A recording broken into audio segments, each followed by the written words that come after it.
we start? Okay. Good morning, dear students. Here is your regular teacher, Munir Ayinga, your computing teacher. Today, the topic we are going to look at is data structures and their importance. That is the introduction to how computers organize, store, and access information using data structures. So, these are our lesson objectives for the day.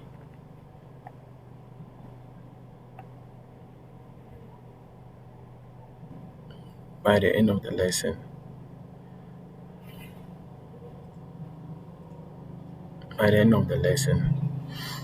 students should be able to explain, that is, define what a data structure is and why it matters in computing, and also to distinguish between linear and nonlinear data structures, recognize arrays, linked lists, stacks, queues, trees, and graphs, and also to relate each data structure to real-world applications, and also to explain common operations such as searching, sorting, inserting, updating, and deleting. So let's start.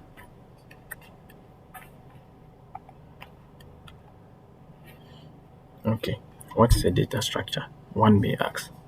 So a data structure is a format of organizing, processing, and storing data. Structure is just the way in which you organize, process, and sort the data that can be processed later to be the information here. So it's just the way in which we are going to organize, or the way in which the data that is always a raw fact is going to be organized or being processed. That is what we call a data structure. So we'll go ahead to say it defines how information is arranged and accessed, including allowable values, relationship between elements, and the functions used to work with data. So this is just an example of how data is being organized. We have data can be organized based on IDs, that is student IDs. They can be organized based on names. They can also be organized based on score. Just in our school setting is what we are talking about. In our school setting, our basic data can be organized either through our IDs, through our names, through our scores. So let's continue. So the purpose, why is data structure important? So we say its purpose is to create smarter algorithms and make storage and retrieval more efficient. We know what algorithms are. From our previous lesson, we spoke about what algorithms are. So we are saying that data structures is what? It creates smarter algorithms because we are putting things, organizing data. It makes it what? It makes it it gives a smarter algorithm and makes storage and retrieval more efficiently. Data structures form a foundation of how systems and applications manage data. So these are the key importance here. Key importance we have here. We have smarter algorithm, well chosen structures, make logic easier to what? Design and reason about. Efficient retrieval, data can be found, added or removed with minimal waste time. We also have system foundation. Every application from apps to operating systems relies on them. Then we can continue by saying that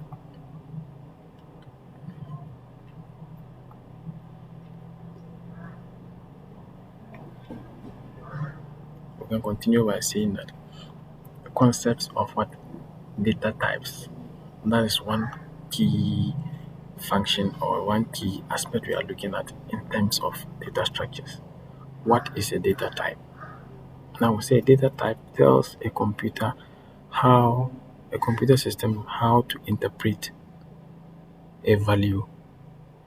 Data can be a single item or a collection, such as an employee's name and ID. So being the data being single is what an employee's name is a single data. But an employee's name and ID becomes a collection of items here. So we look at common examples of what data types that we have. We have integers, floating point numbers, we have booleans, we have strings, and so on and so forth. But these four are the basic ones we are looking at today, and they are often abbreviated as int for integers, float for floating point numbers, bool for boolean numbers, and string as str. So let's continue. So when we talk of an int, what type of data is classified as int? These are whole numbers. Whole numbers. When we talk of float, they are decimal numbers. When we talk of bool, we are simply talking about what? True or false. When we talk of string, we are talking of text values. So we have a basic code snippet here on our right that shows how these data are represented, or these data types are represented, sorry. So we have the first one, we have x equals to open and close quotation hello world. Now we say what data type is that? That is a string. Now we say strings are alphanumeric or alphabets and numerals that are always in what? Quotation marks. So strings are represented in quotation marks. So anything that is in a quotation mark is termed as a string. Then we move on to another one, x equals 150. We said that is an integer because we said an int is a whole number, and 150 here becomes the whole number. Then we'll move on to the next one, which is x equals 45.3, which we say is a float because a float are decimal numbers. Any number that has a decimal point or a point in it becomes a decimal figure. Then we'll go to a bool, which we say is a true or false. Now we have it here. X equals true. We are just testing a condition here. Mostly they are used to test conditions where we have either true or false in decision making. So we say x equals true. That data type of true there becomes a bool. So continue.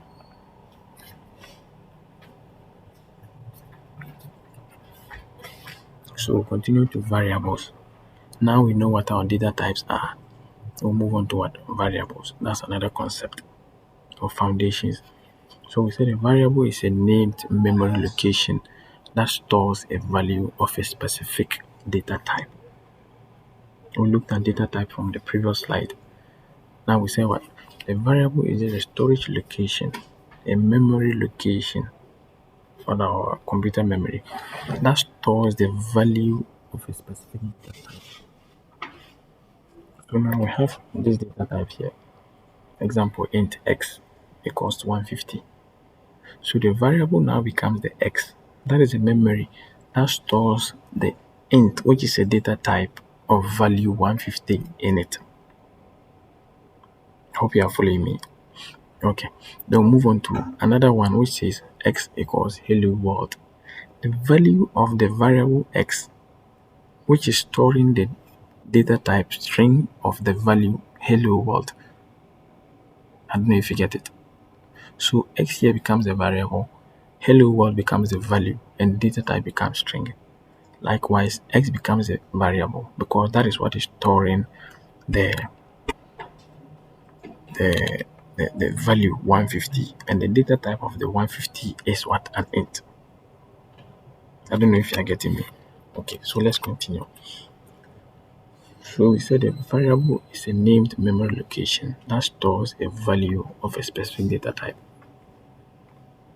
Now we have rules of creating a variable, or rules of naming a variable. Before you have a variable, you must follow all these rules before you can have a variable. Hope you are following me. So we have one. Names must start with a letter or an underscore. Now the name of your variable must start with a letter or an underscore. Names cannot start with a number, meaning the variable you want to name, to store or to hold the data you want to put in it cannot start with a number. Names are case sensitive. Names are case sensitive. So when we say boy with a small letter b, then we'll store a value in it. Then we'll come again and say boy with a capital B and store another value in it. When you are fetching such a data, it can't give you the same thing. There are two separate variables you have created. That is what it means by names are case sensitive. Then we'll move on to, in Python, variables do not need to be declared. That Python is a programming language here. In other programming language, you need to declare before you use the data type or use a variable, sorry. But with Python, they are not declared. So we have examples of how variables are represented. So we have x equals to hello world, where this is a string obviously because it's what a text characters or alphabet characters that are in it. Then we have x equals 110, which is an integer. Then we'll go on and on. Then we'll move on to a code snippet in Python of how things are displayed here. So we have x equals to 4. We have x equals to 4, y equals to 5. These are the two variables, x and y. Now the value of x is what? 4. And the value of y is what? 5. Now we say print. Previously we looked at what print is in Python. So when we say print, simply we want to display, to print x plus y. The next line is print type x. Don't bring type here. What does it mean? When you want to know the type of data type x or the value of x is, what data type is it? That is in Python. So we continue by saying that. Now let's see the output. So we said that print x plus y. Now we know x to be 4 and y to be 5. So what we simply mean is that when you say 4 plus 5, what will be the output? 9. So that is what we have here on the first line. Then the second one is print type x. Simply are saying that you should print the data type of the value or the variable x, the value in the variable x. So what it simply gives you is class int, because x, which is 4, is an integer, so it will give you class int. Then move on to the next one. X equals SRT, that is string 4. Y equals string 5. Print x plus y. Print type x. So here, I don't know if you can see the difference. Here we are saying that x is equals to a string 4 and a string 5. String 4 and string 5. So we are saying you should print x plus y, meaning here is simply going to concatenate, that is add the two strings together. That is string 4 and string.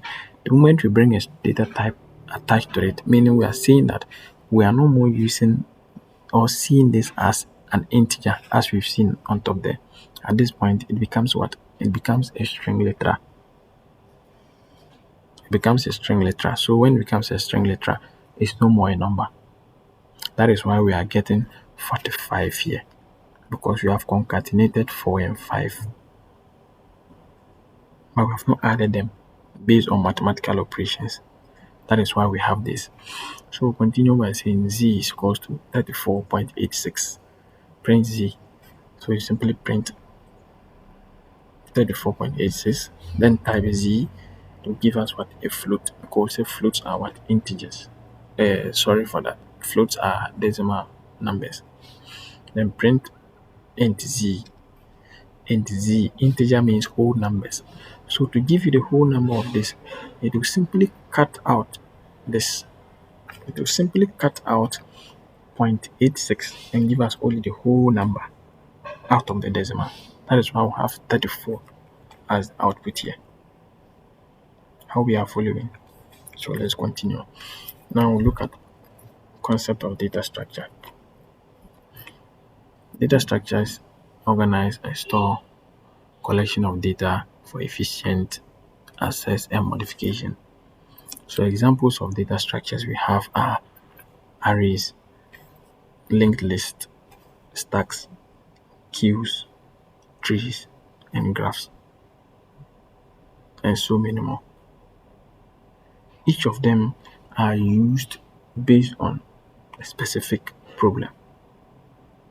Each of them are used based on specific problems or different kind of problems based on what they are suited for.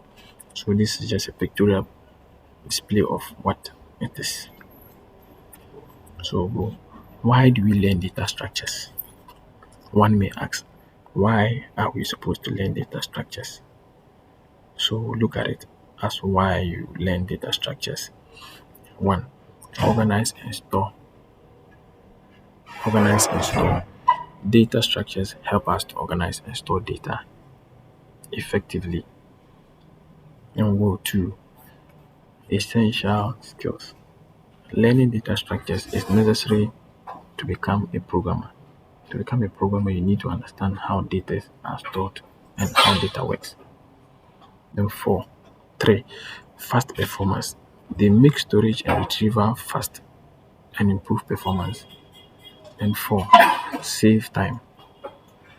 Efficient storage and retrieval saves time and make program works better. Then continue. Better code. Choosing the right data structure help us write efficient code. And then lastly, less memory. Efficient data structure, efficient code run faster and use less memory. Then we'll continue by looking at types of data structures. Now we have two main types of data structures.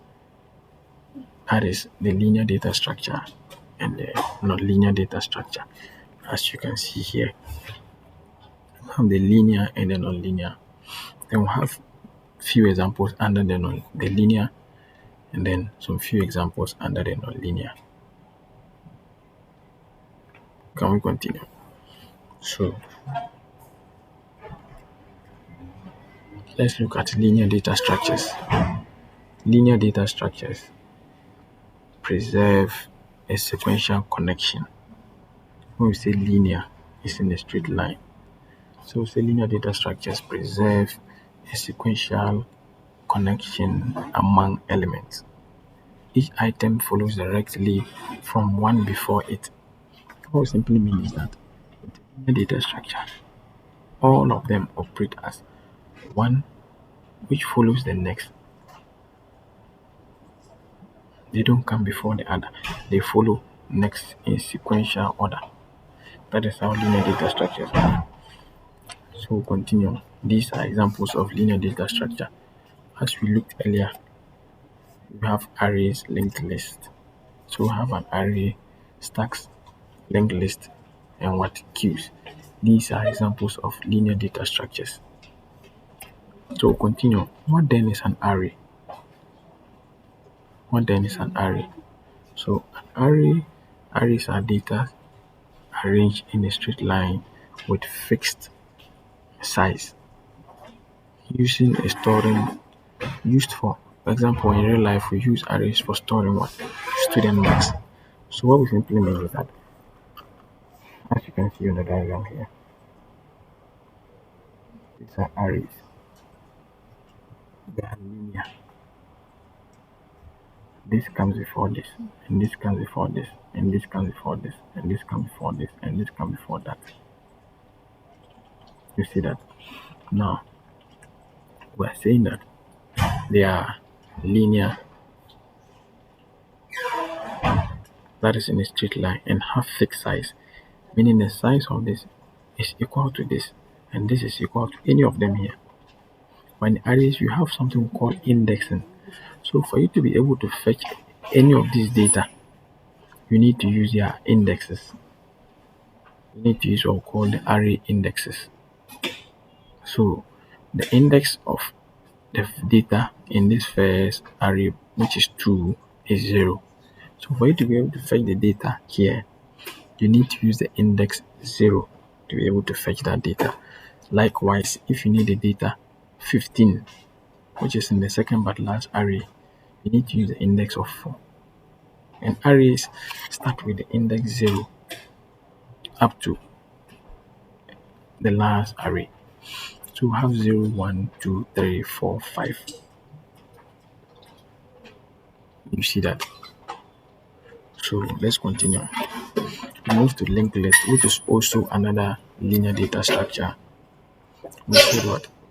We said that a linked list connects elements through links, and they are basically used in real life in music players to move from one song to the next. So this is how linked lists have also in the link form. And they have the data section and the address section.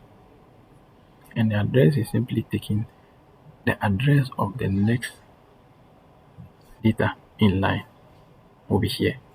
Then this address of this next data will be here. And the address of this will be here. The address of this will be here. So the data, that is the head. Then the next is the address of the next data to be in line. So it moves in line. It moves in line. It moves in line. Hope you are getting that. So continue.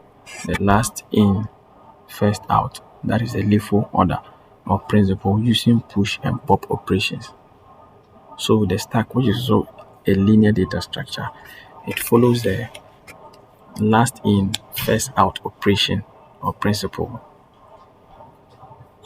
They are used, that is in real life, they are used in undo and redo functions. They can also be used in call functions, and we can also use the stack in what? In reversing our number order. We can also use stacks to reverse our number order. Assuming you have a number 1, 2, 3, 4, 5, and you want to reverse it to be 5, 4, 3, 2, 1, you can use stack in doing that. So now we spoke about two operations, which is the push and the pop. What then is a push? We say push is what? Adding a new item onto the stack. As you can see on the picture here, adding a new item onto the stack. And then the pop is what? To remove an item from the top of the stack. That is what we term as what? Pop. Is there any other question?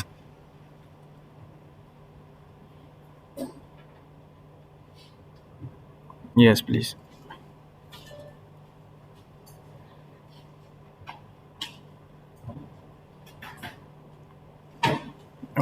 Okay, so let me re-explain that again. Let me take that again. So we said that the push and the pop are just basic operations in terms of stack, or these are the operations stacks work with. Now when we talk of push, we simply mean adding or putting a data into the stack. Now look at the picture here. You see the blue line here? That is just like a bucket. This becomes the stack. This becomes the stack. Now the process of putting this one, that is structure, this data into this rectangular bucket here, or this rectangular storage location, becomes the push. Whilst the process of removing what is already into the bucket, or what is already into the data structure, which is the stack, is what we call a pop. Just like putting something into your bag becomes push, then removing a book from your bag becomes what? A pop. That is a clear example. Let's just take your bag, for example. Your bag is a stack, but packing the books on top of each other, Putting the books inside becomes the push, whilst removing each book one by one becomes what we call the pop. I don't know if you get that. Now with this stack too, we have something we call stack overflow and stack underflow. Now when we talk of stack overflow, it simply means the process where the stack is full and you are still trying to add a data in it. That's what we call a stack overflow. Just like when you have a bucket of water, you go, bucket is full and you are still trying to add more water on it, then it becomes overflow, right? The bucket starts to overflow. So that is what happens here, stack overflow. Whilst if there is nothing in the bucket and you are still trying to remove, you are still trying to pop something out, that is what we call stack underflow. When there's nothing in the stack and you still want to remove something, you still want to pop something out, it becomes stack underflow. Albert, are you clear now? Okay, so let's continue. So now we are in the queues, which is also another example of a linear data structure, queues. So what then are queues? We say queues follow first in, first out. First in, first out. That is a FIFO order. It's also a linear data structure that follows the first in, first out order. And in real life examples, they are used in printers to manage print jobs. First in, first out. This is just how the queues work. As you can see in the example here, an example is a queue. When they are going to cast their vote, the first person to come is the first person to leave. The first person to come is the first person to leave. That is the first in, first out principle. As they are going to buy their tickets, this is the vendor. The first person in the queue is the first person they will attend to. The first person is the first person they will attend to. That is how queues operate.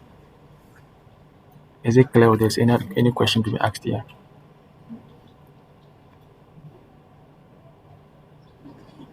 Okay. So can we continue? Okay, let's proceed. So now we are into the nonlinear data structures. So we are finished with the linear data structures where we spoke about the arrays, the linked list, the stacks, and the queues. These are linear data structures. Now we are going to talk about the nonlinear data structures. We say nonlinear data structures arrange data hierarchically or interconnectedly. Elements can relate to more than one element. With the nonlinear data structure, elements can relate to more than one element. But with the linear data structure, we spoke about and said these are data structures that come one after the other, meaning they are in the linear form. There's no way the one sitting in front of you can be seated, someone can be seated in front of that person again. I don't know if you understand the example. Just like your lines or your rows, your columns you sit in class. Someone sitting in front of you cannot sit in front of someone again, except only you. But with the nonlinear data structure, the person sitting in front of you can still be related to another person differently. So examples of nonlinear data structures are trees, graphs, tables, sets, hash tables, and all that. Yeah, this is hash tables here. But what we are going to look about today, or where we are focused on today, is the trees and graphs for our lesson today. Okay.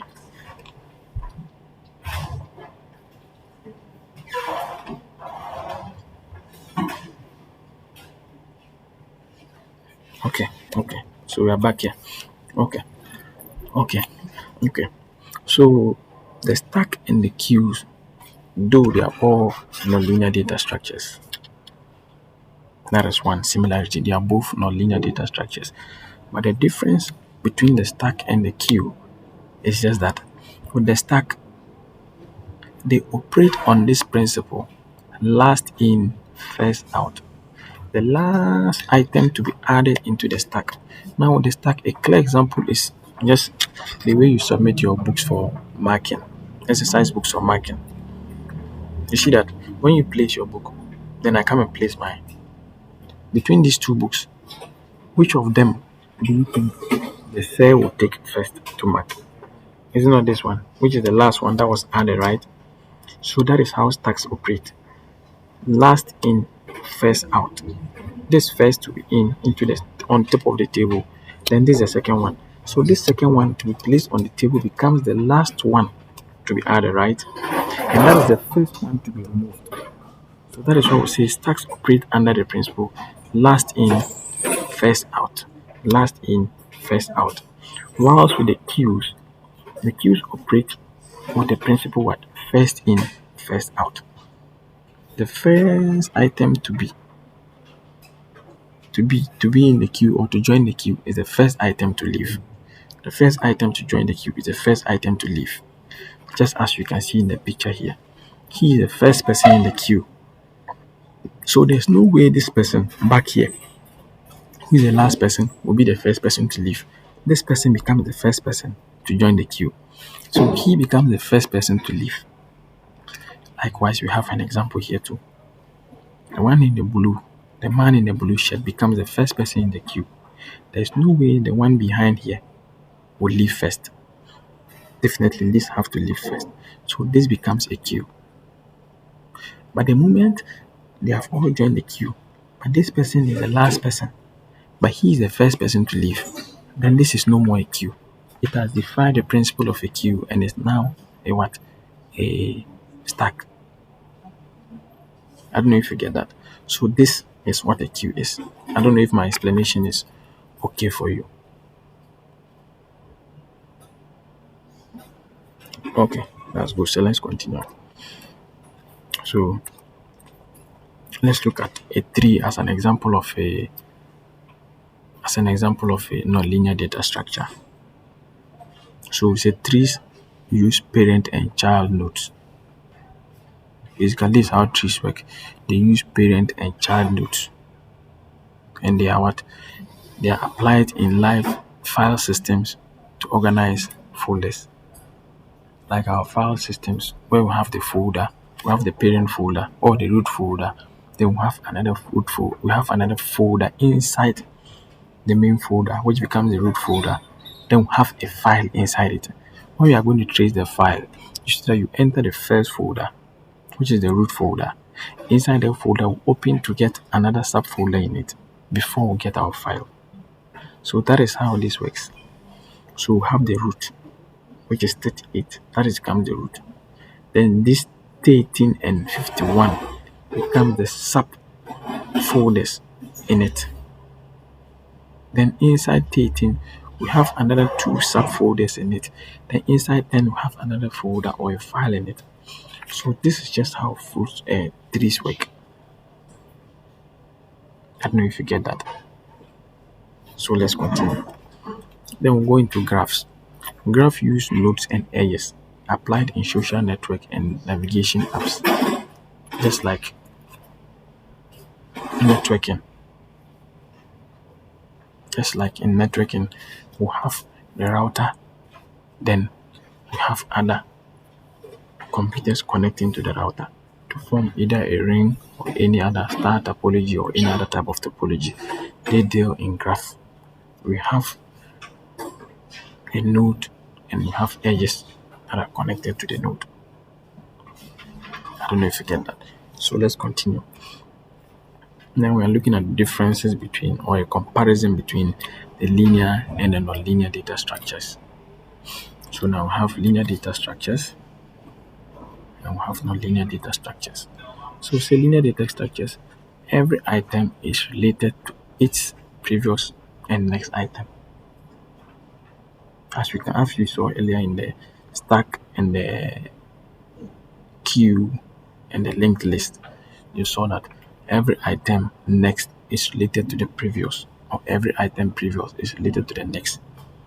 While non-linear data structures, every item is attached to many other items. As you can see, this item is attached to many other.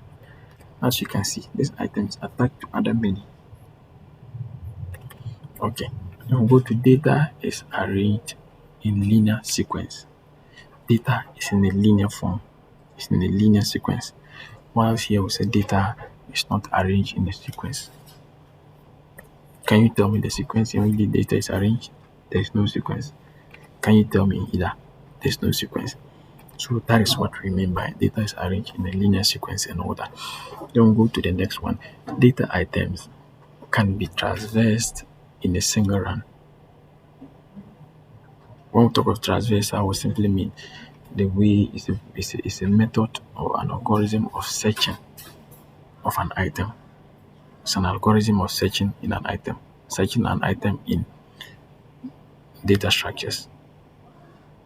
I'm sure next week we'll dive deep into what transverse and then other operations are. Whilst in the nonlinear data structure, we say data cannot be traversed in a single run. Now, examples of linear data structure, we have arrays, stacks, queues, linked list. Whilst here we have graphs and trees and hash tables and others, as we looked earlier on. Then we'll move to implementation. Implementation of linear data structures are easier as compared to implementation of data structures in nonlinear data structures. And if you get that, implementation of linear data structures are easier as compared to implementation of nonlinear data structures. That is the simple basic comparison here. Then we'll move on to data structures in terms of memory allocation. Data structures in terms of memory allocation. So we also look at based on memory allocation.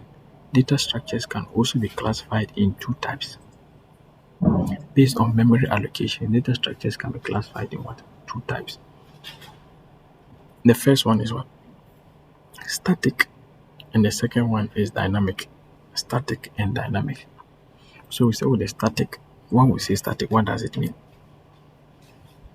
Can someone give me his own understanding of what static means?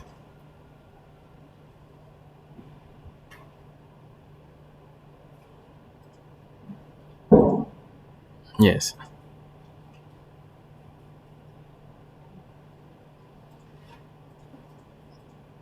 Static. Yeah, when they say static, it's an English word.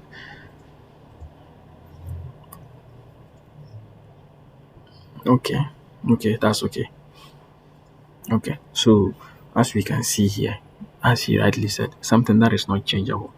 So we said that with the static in memory allocations, static data structures have fixed size set at compile time, meaning that before compilation will take place with the static data structures, they already have a fixed size that is allocated for all of them, meaning their sizes can never be changed. Whilst with the dynamic, in the opposite way, are what structures that can be changed. So here we say what dynamic data structures, their size can change at runtime, meaning during the compilation, their size can still change. Then what does that mean? That it means that this type of data structures do not have limited size. As runtime starts, then their size keeps on moving up to the data that the computer needs to process. After it's processed, the next one, meaning the dynamic data structures, the computer cannot just allocate a particular size of data, memory size for it, unless it finishes compiling. That is the difference between the two. So we'll move deep down into the static data structures. We said these have a fixed size. The memory for these data structures is allocated at compile time. That is when program code is converted into machine code. That is when the memory is already allocated for them. And the user cannot change their size after being compiled. However, the data stored within them can still be altered. Though the data can still be altered, but the size cannot be changed. An example of this type of data structure is what? Is an array. An example is an array. Then move on to the dynamic data structures. These have a size that can change to accommodate different data requirements. Memory is allocated at runtime and size can vary during the code's execution. Meaning, as I said earlier on, with this dynamic, the size can vary as the code is being executed. The user can change both the size and the data element stored at runtime. Examples are what? Linked list. Examples are linked lists, queues, stacks, trees.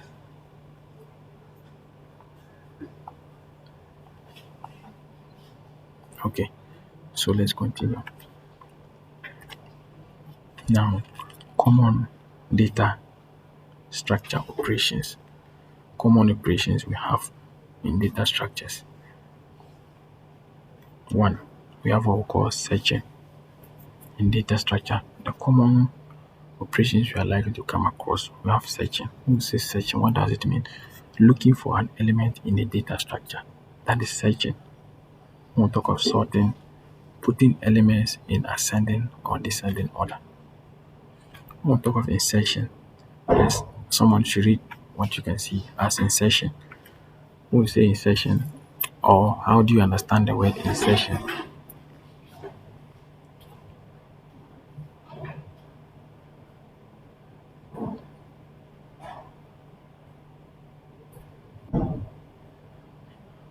Okay, okay. So, like putting something in between or adding something into the data structure. That is what adding a new element to the data structure whilst updating is what replacing a data structure element with another. Meaning with the updating, the data structure is already there, but you are just changing it. What is already there with something new. That is what we call updating. Then deletion is what removing an element from a data structure. That is deletion. Hope you understand all these operations. Can we continue? Okay.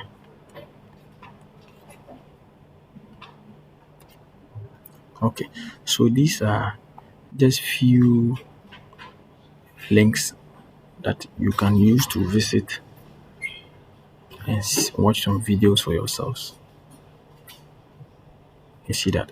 So when you click on them, they'll take you to YouTube for you to be able to visit and watch some videos. You just click on it. Then you get some more explanation into some of the things that we have delved in. So okay, so that's it. So thank you for today's lesson, and it's always your regular teacher, Shamunir. Do you have any other questions or before you take your exercise? If there's no other question, you take your exercise that I'm going to project. Then you do that. Then you submit them through your link.